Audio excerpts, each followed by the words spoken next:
আসসালামু আলাইকুম। আমি এখন আছি আপনার নগাঁও জেলার একটা আমাদের ধান ক্ষেত করছে।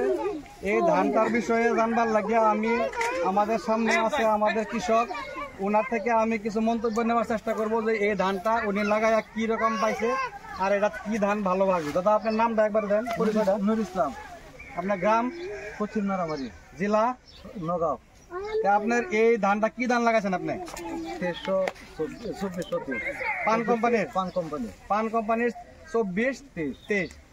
এই ধানটার মধ্যে আপনার কি কি ভালো লাগছে? মানে কোনো ফলন হয়েছে না, আমার ধানটা ওজনে বেশি ভালো লাগছে আমার টাইম, এই ধানটা করছি। আর বেমার আজার কিছু নাই। আর কি ভালো লাগছে? ধরো যে মানে ধানটা আমার সুন্দর হয়েছে, বিঘা আমার লাগে 29-30 এরকম আইব। 29-30 মন বিঘা অনুমান লাগে। যোৱা বছর আপনি কি ধান লাগাইছিলেন? যোৱা বছর মানে হাইব্রিডে লাগাইছি, মানে মেয়ে ধান লাগাইছিলাম। কিরকম হয়েছে প্রোডাকশন বিঘা প্রতি? সেটাও বিঘা আমার 30 হয়েছে। বিঘা 30 হয়েছে। সেটার থেকে এটা কিছু ডিফারেন্স লাগছে? না, এটা তার একটু বেশি ভালো লাগছে, মোটা। এটা আরো বেশি ভালো লাগছে, বেশি ভালো, মানে এটা মোটা ধানটা। বাকি এখানে আরো কৃষক আছে, আপনার কি করে ধানটা কি রকম লাগছে? ধানটা ভালো লাগবে। এই ধানটাকে লাগানো যাবো?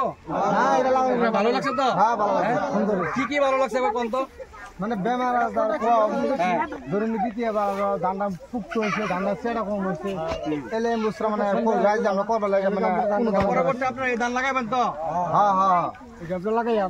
ধানটা হলো পান কোম্পানির আর জাতের নাম হলো 24-23। নামটা মনে থাকবো কি আপনারা? একবার সবাই বলেন, পান 24-23। পান 24-23 মনে রাখবো? ঠিক আছে, আপনারা সবাই করবেন বলে এদিকে আছে কৃষক বন্ধু আছে, সবাই করবেন ইনশাআল্লাহ। এই ধান করলে আমাদের লাভ হবে তো?